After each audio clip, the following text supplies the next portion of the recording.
Bien, bah voici l'opération suivante. Une fois qu'on a bien percé la totalité des barres et bien taraudé, on va faire l'assemblage. On va assembler les deux barres avec les goupilles et l'ensemble de leur visserie. Première chose à faire avant d'assembler tout ça, on va bien nettoyer les barres. Un petit coup de pétrole par exemple, ça peut bien faire l'affaire. Et n'hésitez pas à enlever le maximum de copeaux de métal, ainsi de suite au perçage. Donc un petit coup de soufflette dans les trous peut être intéressant. Après, on aura besoin pour l'assemblage d'un jeu de goupilles. Alors moi, sur mon gabarit, j'ai 12 stations, donc 12 goupilles. Alors ce sont des goupilles que vous pouvez trouver dans le commerce. C'est des goupilles calibrées au diamètre 6. Alors pensez bien à demander des goupilles calibrées, ça c'est très important, avec une longueur de 40 mm.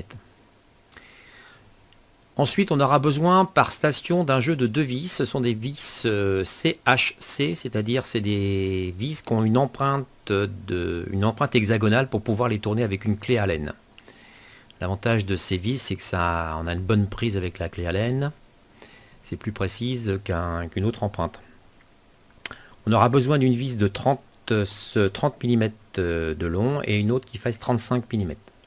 Donc il y en a une qui va servir au serrage et l'autre va servir à écarter les barres. Donc l'opération de montage, c'est de rapprocher les deux barres les unes des autres. Donc face usinée, alors je ne sais pas si je vous ai bien vu, voilà, face en jaune toujours usinée, ensemble. Donc on rapproche les deux barres, puis on met les goupilles. Voilà, je vais finir d'assembler la barre, voilà, et je finis de mettre les goupilles. Voilà. Une fois ceci, alors les goupilles, si elles ne rentrent pas du premier coup, c'est que l'alésage n'est pas assez bien fait, disons, donc n'hésitez pas à remettre un petit coup d'alésage. Surtout ne forcez pas une goupille, si vous voyez qu'à force, c'est pas normal. En principe, elle rentre gentiment à la main, une fois que c'est bien huilé, il n'y a pas de problème. Et on finit par mettre l'ensemble des visseries, c'est-à-dire des vis, dans les gabarits.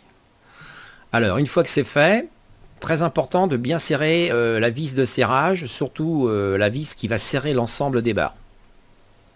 Donc celle-ci, elle est positionnée, mais elle ne va pas trop nous servir pendant le dernier usinage.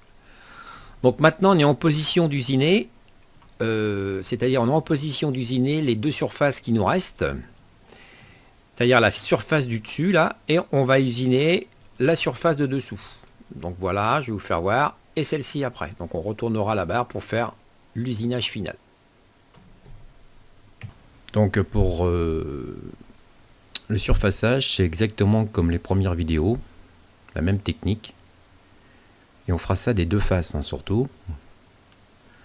Donc le but, c'est d'avoir une surface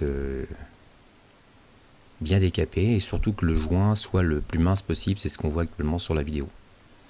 Donc prenez bien votre temps, bien nettoyer.